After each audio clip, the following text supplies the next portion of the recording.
The book Extraction of the Mandibular Third Molar, an evidence-based guide, edited by Joe Iwanaga, Shogo Kikuta, Puhan He, Jingo Kusukawa, R. Shane Tubbs, and Soichiro Ibaragi, was published in 2025 by Springer, specifically Springer Nature Switzerland. It belongs primarily to the field of oral and maxillofacial surgery, with additional emphasis on radiology, anatomy, and pharmacology. It is intended for general dentists, oral surgeons, periodontists, residents, students, and other professionals involved in this type of surgery.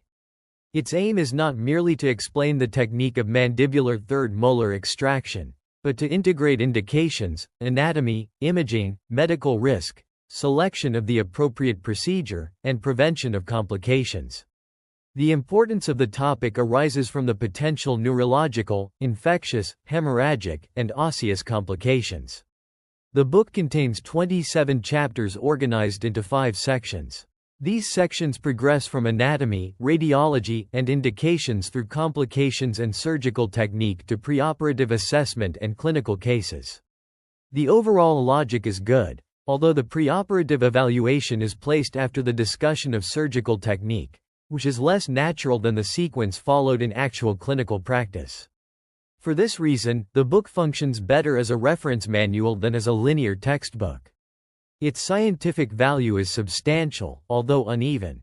The designation, evidence-based, is justified by the author's use of guidelines, systematic reviews, meta-analyses, randomized controlled trials, cohort studies, and epidemiological data.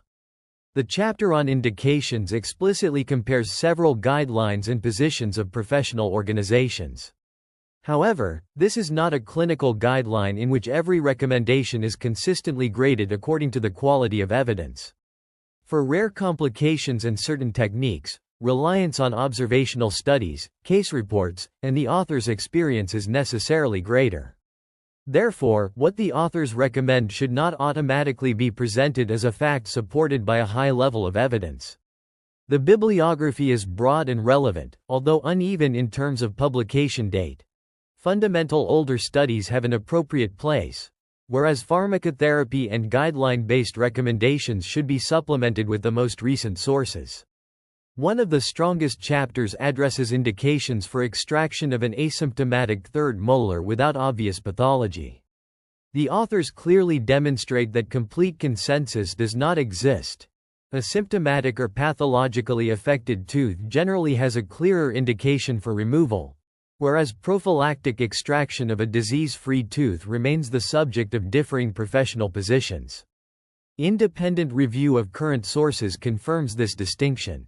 The National Institute for Health and Care Excellence continues to recommend against routine prophylactic removal of pathology-free impacted third molars, whereas the 2024 document of the American Association of Oral and Maxillofacial Surgeons emphasizes individualized diagnosis, risk assessment, discussion with the patient, and, in selected cases, long-term surveillance. Another highly useful recommendation concerns three-dimensional cone beam imaging. The authors correctly distinguish improved visualization of anatomy from evidence of improved clinical outcomes. Such imaging can provide a clearer view of the buccolingual relationship between the roots and the mandibular canal and may alter the operative plan, but the book states that there is no strong evidence that it independently reduces the incidence of inferior alveolar nerve injury. An independent systematic review of 7 randomized controlled trials published in 2022 reaches essentially the same conclusion. A third important topic is coronectomy. When imaging demonstrates an intimate relationship between the roots and the inferior alveolar nerve, the authors suggest considering retention of the roots in an appropriately selected patient and tooth. The argument is relatively convincing because it is based on clinical studies and systematic reviews, although the book acknowledges the possibility of root migration and the lack of long-term data. With regard to the lingual nerve, the book demonstrates similar methodological caution. Certain lingual approaches are associated with a higher incidence of temporary injury, whereas the available meta-analytic evidence is insufficient to draw a firm conclusion regarding permanent sensory deficits caused by lingual retraction. The chapters dealing with infection and medications are useful but require the greatest caution. The authors state that routine postoperative antibiotic prophylaxis is not generally recommended, while at the same time presenting studies in which certain antibiotic regimens reduce infection rates. A contemporary network meta-analysis of randomized trials likewise reports reductions in infection or alveolar osteitis with certain antibiotics, but with low-quality evidence, a low baseline incidence of infection, and the need to consider antimicrobial resistance. Therefore, this chapter should not be interpreted as justification for routine antibiotic prescribing to every healthy patient. With respect to postoperative pain, the book appropriately warns about dependence, overdose, and other problems associated with opioid analgesics and concludes that their indiscriminate use should be avoided. The 2024 guideline of the American Dental Association is even more explicit. Non-opioid analgesics are the first-line option after extraction, particularly non-steroidal anti-inflammatory drugs used alone or in combination with acetaminophen, while opioids are reserved for limited circumstances. Thus, the overall direction of the book is contemporary, but current guidelines should be consulted for specific dosing regimens. The four greatest strengths of the book are concrete. The first is its integration of anatomy with the mechanisms of complications. Clinical photographs, radiographic images, and diagrams explain why the position of the lingual nerve, mandibular canal, lingual cortical plate, and blood vessels influences operative risk.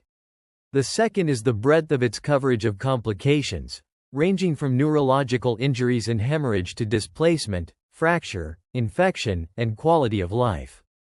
The third is its open acknowledgement of uncertainty and the evidence.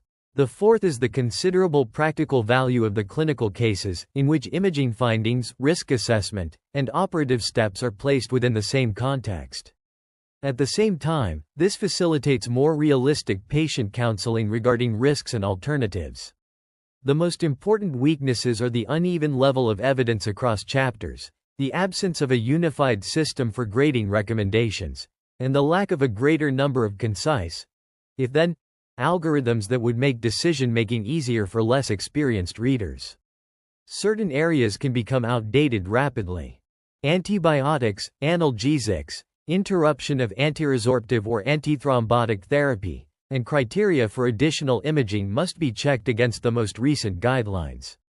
The chapter on treatment interruption, for example, correctly states that it remains unclear whether discontinuation of bisphosphonates prevents medication-related osteonecrosis of the jaw.